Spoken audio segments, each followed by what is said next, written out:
Hello and welcome to the Golden Astrologer Podcast. This is Deb McBride, and I am broadcasting from lovely Escazú, Costa Rica on the 30th of October, a Sunday in the year 2022. And as expected and spoken about many times over, Mars is now retrograde. It went retrograde at 9:26 a.m. this morning at 25 degrees of Gemini, and it will remain in retrograde until January 12th of 2023. And you're probably thinking, oh, it finally went retrograde? Oh my goodness. Wow, all that time Deb's been talking about this? Yeah, I've been talking about this a long time, right? And so here we are, and it's finally happened. And already I'm hearing the stories of frustration, aggravation, not being able to control something, not being able to do something, not being able to move something forward, not being able to make a project go forward, and exhaustion. How many people want to go back to sleep? And I know it's Sunday, and so yeah, it's one of those days everybody wants to go back and take a nap, but it has been already the barrage of comments that all relate to Mars retrograde. And of course, I hear it from everybody, but they don't necessarily think of it that way. I'm always listening for that stuff. It's Mars retrograde in Gemini, so there's going to be comments. There's going to be stuff to talk about. There's going to be all sorts of complaints. But, it is already showing its face. And, this is what we've been waiting for. This is what we've been talking about. This is what we've been expecting. So wherever the Gemini area of your chart is, you should know that that's where Mars is going retrograde or has gone retrograde and will remain so for the next few months. And, we're all in this together. Nobody's isolated in this. Even if your Mars is retrograde in the 12th house, we're not, we're all in this together. And Gemini's about talking about things and reflecting on things. So this is a great time to really step back, do that go within thing that I'm always telling you to do, and really understand what's happening. Where are you frustrated? What's causing it? If you follow it back to the root, whether it's the frustration, the exhaustion, the lack of motivation, the lack of communication, the misunderstandings, if you follow them back to their roots, you'll get some good answers. And that's what we want to do right now. If we go back and really look at where Mars is in our charts, please understand that area, whatever house it's in, is going to give you all that information. Now, I did that in my webinar. I did a webinar at the end of September. You've probably heard me talk about it a number of times. And if you're interested in receiving it, go to my website, go to book online, scroll down. It's there. You can buy it, and I'll send it to you. But I am not going to go over in my podcast or on Instagram all the houses of where Mars could be retrograde in your chart. For that, you need the webinar. So, or you need a copy of your chart, and you need to kind of look at it. Now, of course, I look at my chart all the time, and I look at everybody else's chart all the time. So I'm keying in whenever people come to me now to where that Mars is going retrograde and what's of value for the person. And, there is value in Mars retrograde. Otherwise, we wouldn't have it go retrograde. We have to see the value in this. We have to see where the roots of these things are coming from, and we have to solve them so that we're not stuck. And it's important to reflect and look back and see where Mars can be doing these things in your chart so that you can see if a planet is involved, if it's affecting your Mars, and where it is and who it's talking to. And we know in the sky it's talking to Neptune, but it's a big deal. This is the first time Mars has gone retrograde in 2 years. Last time it was in Aries, its own sign. And it got really mixed up in that COVID cluster of planets in Capricorn. So we're now looking at something very different, but there's reflections to other Mars retrogrades. And one of the things I noticed was that the one in 2016 that happened in Sagittarius at 8 degrees Sagittarius, it went retrograde at 8 degrees Sagittarius, and this one is going direct at 8 degrees Gemini. So think back to 2016, because that is something that you want to pay attention to. Whatever was going on then, what's got to got to some information about now, the two of them are related. So we'll see more of that probably in January. But for the meantime, keep that in the file cabinet of your mind and think back to that of April 2016 and into the end of June. And so we are, looking at this state of Mars retrograde and where it's going to affect us and how it's going to affect us. And there's always going to be the unexpected. There's always going to be places where we didn't expect Mars to go retrograde. So, for example, it's Gemini, right? Gemini's siblings, Gemini's neighbors, Gemini's the neighborhood. And one of my neighbors said something the other day, something revelatory about his life that I knew, but we hadn't discussed. And so he finally said something about this. And I was like, that's interesting. It's the neighbor. He's also a friend, but it's the neighbor. And he said something, and it was very honest and revelatory. So I thought, here it is. This is already Mars retrograde bringing the truth out. And it's so important for us to look at where those little things are happening. It's very interesting and noticeable if you pay attention. And so we stay very close to ourselves. And by that I mean stay connected to your spirit, stay connected to your emotions, your feelings. Where do you feel triggered? Mars's triggers. And where can you not react the way you normally would? Where can you change the shape of the reaction in your life to whatever might trigger you? It's complicated. Mars retrograde is never simple. It's not like Mercury. Mercury can be complicated. Don't get me wrong, and we know that. But especially that last one. Oof. But Mars is only once every 2 years, and it's the least frequent. Venus would be the second least frequent every year and a half. The outer planets go every year. Jupiter on out every year for months. Mercury 3-4 times a year. And Venus and Mars the least. And so it's like a special occasion when this happens, and we really do need to pay attention to where this is affecting our life. Now, if there is frustration and aggravation and you just want it to be over, well, then you just have to do what you need to do, get the project done, and make it go away. There's no way that you're going to be able to solve certain matters by force, because that's not the way to do things now. And so Mars retrograde teaches us a whole lot of patience. So that's a virtue, right? That's something that's a virtue. And Mars retrograde gives us the moment to really see the value in a variety of things, and patience is one of them. And there are places that are asking us, places in our lives that are asking us to step back and review before we act or speak. And thinking before we speak is a big one here because it's in Gemini.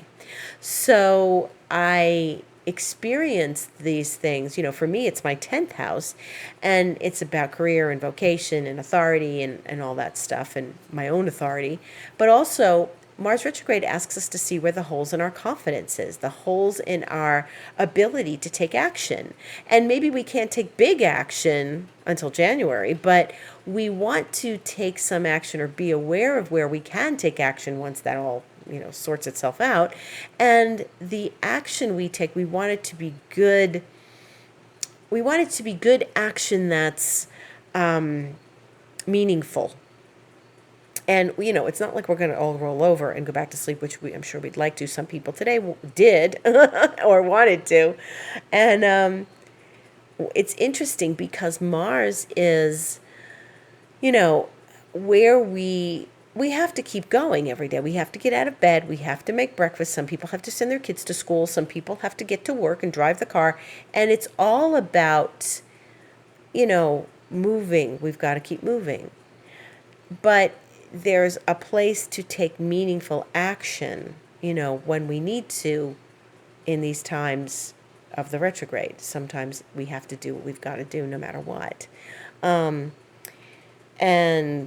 it also asks us to be a little more creative about how we take action during this time. There's times of taking covert action, times when you assert yourself, but in a backdoor way. And it doesn't mean going in and robbing somebody's house, of course, but not that my listeners do those things, but when you have to go through the back door to get what you need because it's the only way. And sometimes that's what Mars retrograde teaches us. And it's not a bad thing. It's just the way you have to handle it. You can't go right in and bang into somebody's front door and say, you have to listen to me. Da, da, da, da. No, that doesn't work. But there are some things that profoundly bring up ways of handling stuff in a different manner, and it speaks to our creativity and our thought process. So more on that. We're going to be talking about this for a long time. So in the meantime, Mercury is in Scorpio. Mercury went into Scorpio yesterday afternoon, 3:22 p.m. Eastern Time. That means that the Sun, Venus, and Mercury are now all in Scorpio. And there is this, gathering of planets in Scorpio. And Mercury just did this yesterday, so it wasn't part of the eclipse, but they will be part, Mercury, Venus, and of course the Sun will be part of the second eclipse on November 8th. And this is a lot of passion, a lot of intensity, a lot of deep thinking. And also, again, so now Mars retrograde is in Gemini, ruled by a Mercury that is in Scorpio. So it's a dynamic. It's what we call mutual reception. And so even though Mars is the traditional ruler of Scorpio and not the modern ruler of Scorpio, Mercury is in Mars's sign and Mars is in Mercury's sign. So our exchange of words needs to be clean, squeaky clean energy, and it needs to be thought out and presented in a way that's palatable and not aggressive, okay? And it's not a good time to talk about people behind their backs, behind the back door. It is a good time to solve deep problems. This is great for solving problems and for strategies. So if you've got strategies you need to work out, if you've got problems you need to map out, things you need to fix, this is great for that. It's really good. And Mercury really gets the intensity. Maybe your meditations will get more intense. Maybe your writing gets deeper. Maybe your speaking is heard better. That's all good. That's all good. Maybe you're a singer and your vocalizing gets deeper and better and more sensitive and emotional. That's great. These are all good ways of using this energy. In the meantime, there was an eclipse on Tuesday, and how was that for everybody? A lot came forward because of the Venus with the eclipse. There were things with relationships, but I also told people the other day on Instagram that it's that was a releasing eclipse, right? So this was about letting go of things out the South Node door, letting go of things, but especially narratives that no longer suit us around relationships and money. And money was a big one. Venus and Scorpio. Venus doesn't love to be in Scorpio, but, as far as money is concerned, she is there for the acumen, the business acumen. And when Venus and Scorpio is at the eclipse point, you can bet that there's lots of releasing to be done around narratives that have to do with other people in our lives and our finances. And I definitely did a ritual to release old narratives around my finances, and I invite you to do the same. It's still very active. Venus is still in Scorpio, and the energy of the eclipse does not go away for a few weeks because we have another eclipse, and then we have, the new moon that will kick out the eclipse on the other side of them in November. So that's a whole other process. But I invite you to think about where you can release the narratives around money. And when I say narratives, I mean the things you tell yourself. You know how people say things like money's dirty or so-and-so is filthy rich? Get the dirt out of the money. Get the dirt out of the money. Money is not dirty. It's not filthy. It's not unclean. The more we say that, it's, you could say, oh, it's just a saying. It's not. If you believe it and you've believed it your whole life, let it go. Okay, that's not something we want to carry around with us. Because if I'm telling you to have squeaky clean energy and you want to have good clean energy, you don't want to, you're going to say, oh, well, something's dirty. I don't want that in my life. And if you're thinking filthy rich, that's not, happily rich, happily wealthy, beautifully wealthy. Think of it that way. Release the narratives around money. We have them from society, from family, from everywhere. So look at them. This is what I mean about being close to yourself. Listen to your dialogue. Listen to your internal dialogue, Scorpio, and listen to the dialogue you share with others. Or you're just talking to yourself around the house or writing in your journal. Be very aware of this dialogue. It's very important. To release old dialogues, old narratives, extraordinarily important. Very powerful, especially with a Scorpio eclipse. So much going on. So much of a week. I think this past week was intense. I spoke last week at length about Jupiter going back into Pisces, which it did on Friday. It's been one challenge after another with a lot of these things. The eclipse energies are always intense, and planets changing signs during eclipses are always very powerful. It's always more energy into the mix, into the mixing bowl. And Mercury right now is at the point, as I speak, of the eclipse. So Mercury's at 2 degrees Scorpio, 1 minute, and it is at the point of the eclipse. And this is, triggering the eclipse only a few days later. So release, and here I am talking about releasing narratives around money after I did that on Tuesday. Right? That's how this works. It's a recurrence. So there's other stuff going on. Now, the Venus is in Scorpio, and that means she is going to be opposite planets and things in Taurus. And so she's going to go to that south node. She's going to go to that south node in a few days. The south node is at 13 degrees, and Venus right now is at 9. And she will come to the south node on between Wednesday and Thursday. And she'll really be there Wednesday.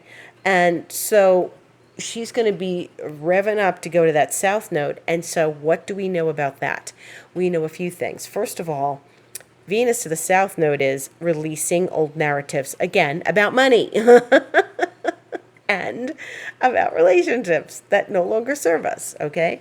The other thing is, be very careful. South node, Venus at the south node is, ooh la la. It's really, where our appetites get turned on. And whether that is your appetite for food or your appetite for carnal things or your appetite for money, all of it gets jacked up when Venus goes to the south node. Now, old habits die hard at the south node. They're in Scorpio. It's like last week I mentioned my former teacher's expression of the first sip of the second martini. There you go. And hilarious enough, so here's an anecdote. Friday afternoon, this past Friday, I went into the supermarket with two of my friends because we were going to have a little cookout Friday evening because the weather's getting better here. And I have a Mexican ceramic grill. So we had this really nice little cookout on Friday night. But we went to the grocery store. We walk in the grocery store, and what are they pushing in samples? They're always giving out samples at the grocery store. Tequila. As soon as you walk in, they have samples of tequila. So I was like, oh my God, I can't believe this. And so you walk in, they're like, oh my God. So I don't drink, so because alcohol just doesn't agree with me. But my one friend took it, sipped it, went, no, I don't want this. And the woman poured 3 little half shots or quarter shots, baby shots of tequila, those little cups. My one friend drank it, and then he wound up drinking the other 2. And he's like, well, shopping is going to be very interesting right now.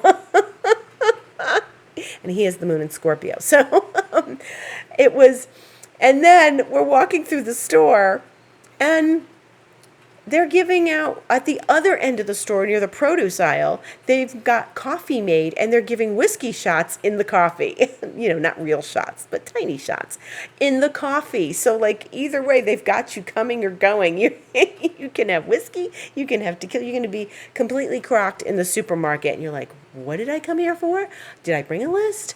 Oh wow, I better not walk out without the paper towels. It was really pretty hilarious. It was like, talk about overindulgence, and Jupiter going back into Pisces, right?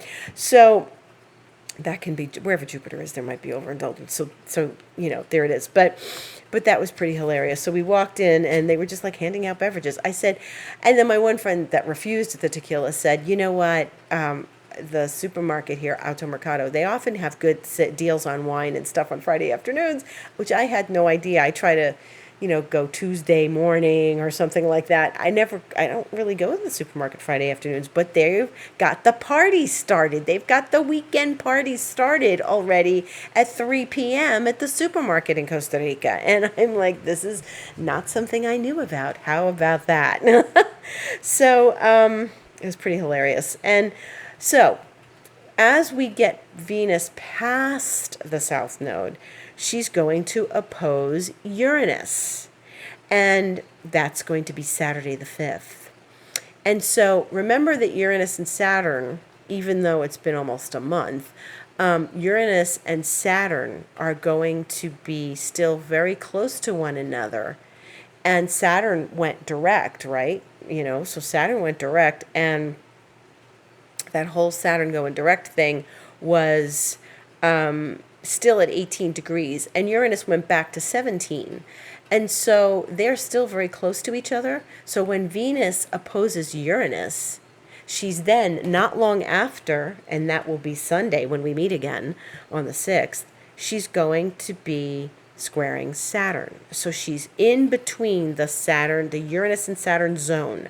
And so on the one hand, she's going to be triggering all of the things that are in that duality. The Saturn, playing it safe, the Uranus taking risk, the Saturn asking us to be responsible, the Uranus like shirking responsibilities, the back and forth between that. Venus will come in and trigger that. And then, of course, that's going to affect relationships.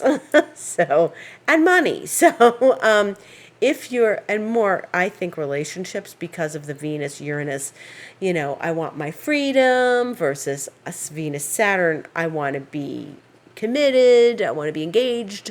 I want to get married. Why aren't we getting married? When are we getting married? I want my freedom. And so the polarities of freedom and independence versus commitment and responsibility will be highlighted in Venus's journey between those two planets on next Saturday and Sunday.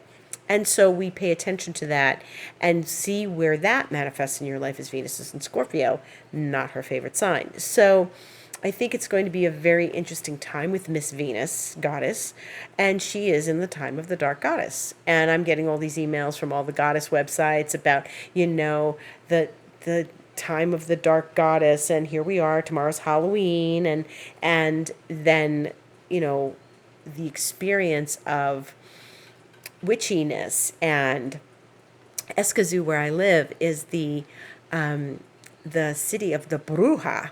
And on the police cars, I've probably said this before on this podcast, the police cars have a picture of a witch on a broom. And there are restaurants with this logo, and there's like lots of brujas around here. Like the restaurant is like Posada de las Brujas. And there's all about the city of witches, because they say witches lived here many years ago. I'm tending to believe, and from articles I've read, it's really shamans and herbalists, okay? Of course, they're calling them witches because they called in spirit and they used medicinal herbs. And so those were probably people from, indigenous cultures that were here for many years, well before us expats came, right, to Escazú, and they built a mall here. But it remains the city of Las Brujas. So, this is the witchy time of year, and so I see a lot of witchy stuff going on. And in my emails, not from Escazú, I'm seeing things about embracing the dark goddess, and that's what Venus and Scorpio is about. You don't have to embrace your inner witch so much as connect with what is I want to say dark, and what I mean by dark is not, you know, underhanded and mean, it's hidden. What we're not necessarily opening to and showing as our face. And, you know, obviously Scorpio is always noted as a sexual sign. Venus and Scorpio can be very sexy. And when we talk about Venus as dark goddess, she could be very, very sexy and very powerful. And sometimes, especially women, we're not always encouraged to show that side of ourselves. That's why it's dark. And it is just not necessarily shunned by society. It may be shunned by our own upbringing, whatever that is, religion, parents, family, grandparents, culture. And so, all of us, men and women alike, no matter who we are, should embrace at this time of year those deeper, more powerful qualities. Sometimes when a person is very sexual, they're very powerful. And because they're comfortable with those things. And that's the idea of Scorpio. We want to become more comfortable with those qualities. So they're not dark anymore. So they're brought out into the light and we own them. And we take responsibility for them. And it doesn't have to even be those things. It doesn't even have to be sexuality. It could be some part of our character that maybe it wasn't encouraged for us to, Mercury's in Scorpio, speak up, Maybe it wasn't encouraged for us to speak up or speak our mind growing up. But I spoke up. Ooh, wow, that felt good. Yeah, because the darker qualities of Scorpio are encouraging us to embrace them and to make them conscious, because a lot of times they're unconscious. So this is a time when we all get to go into the transformative quality of Scorpio and embrace what is, whatever is holding us back from owning our power. We talked about this in my coaching certification group the other day. We were talking about owning our power. What is it that's stopping us from completely owning our power? Is it belief in ourselves? Is it some confidence thing? What is it? And face it, own it, and let it go. Because you want to own your power. You don't want to stop yourself. And that's part of being in the Scorpio energy, is that power we have. And may we all discover something new about ourselves during the time of the Scorpio eclipses and the Scorpio month. And hopefully we can all, embrace our power in a very new and deep way. There's always more layers to it, So then, as Venus goes through her connections to Uranus and then Saturn, she makes her way to the point where she's going to be involved in the eclipse. Again, a little further away than she was this other time. But the eclipse is Tuesday the 8th. We're going to talk more about that next Sunday. But there will be Venus, the Sun, and Mercury all in Scorpio, and the Moon will be in Taurus with Uranus, and right at the eclipse, and then eventually square Saturn. So there is a very deep dynamic going on during that eclipse, and here comes the rain. A very deep dynamic between the whole eclipse, the lunar eclipse, and the dynamic of Saturn and Uranus, just the way we're going to be experiencing Venus and her dynamic on Saturday with Uranus and then Sunday with Saturn. So this is something to look out for, pay attention to, because we're going to be dealing with these dynamics for, a bunch of days, at least this next week and a half. And what is the moon up to? Right now, the moon is approaching Pluto. It's in Capricorn. Tomorrow, the moon will go void, 11:14 a.m. Eastern Time. It will go into Aquarius, 11:43 a.m. Eastern Time, and that's only about a half an hour void moon. It'll be in Aquarius Tuesday the 1st. It's November, folks. Can you believe it? It's November. We're in the end of the year. November 1st is Tuesday. The moon will be in Aquarius, and Wednesday it will be in Aquarius, and then it will go void 7:08 a.m. Eastern Time in Aquarius on Wednesday the 2nd, and then go into Pisces at 2:46 p.m. So there's a bunch of hours of void there in Aquarius. Tuesday here is All Souls Day. It is a big deal in Costa Rica because it is when we speak to the ancestors. And it is a great time to be talking to your ancestors when we go into this dark period of Scorpio. It's the time to, Scorpio also rules the house of death and transformation. So we can talk to those who have passed on, our ancestors who, ask them for our help, ask them for help for us, ask them for their help for us, and ask them to be present with us, and ask them for, if they have anything to reveal to us. Moon is going to be in Pisces the rest of Wednesday into Thursday. On Friday, it will go void conjunct Jupiter at the end of Pisces, 6:05 p.m., and then go into Aries an hour later at 7:07 p.m., and be in Aries all weekend, Friday, Saturday, Sunday. It will go void at 5:30 p.m. Eastern Time and be void the rest of Sunday. So, and then enter Taurus, in the wee hours, if you live in Eastern Time. And of course, it's next weekend, Daylight Savings Time ends. So I will no longer be 2 hours away from Eastern Time. I'll be 1 hour away from Eastern Time. And that's it. It's about embracing the darkness, embracing the dark goddess, embracing the witchy side, embracing the ancestors, asking them for help, and embracing all the eclipse has shown us, and releasing the narratives we have around money and around relationships. And it is always about Mars retrograde for the next 2.5 months. And now that he's retrograde today, we just say, okay, what have I got to learn from this? And that's the best way of approaching this. Get excited about all the good things you're going to learn from Mars retrograde, and say, hey, I'm gonna gain some knowledge and some wisdom from this. And there's always that. I have to say I gained a lot from the last Mars retrograde, and I hope to gain a whole lot more this time.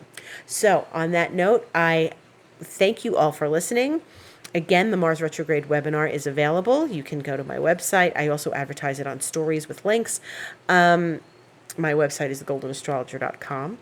My podcast, as you know, is The Golden Astrologer. And I am on Instagram, The Golden Astrologer, all the time. And I'll be giving daily updates on what's going on. And if you look at my Instagram, the videos are all the, astrology updates. And then some of those are in stories and posts. But the stories are often about offers. So if there's something I'm having a sale on, and there's 2 more days, there's today and tomorrow, if you want to get a free alchemy card reading, you book a Reiki session. I know, what do they have to do with each other? But it's, if you book a Reiki session, you get a free alchemy card reading. So that's the October special coming to an end on Tuesday the 1st. Happy Halloween. Happy All Saints Day, All Souls Day. Blessings to the ancestors, and blessings to all of you for listening. Thank you and gratitude.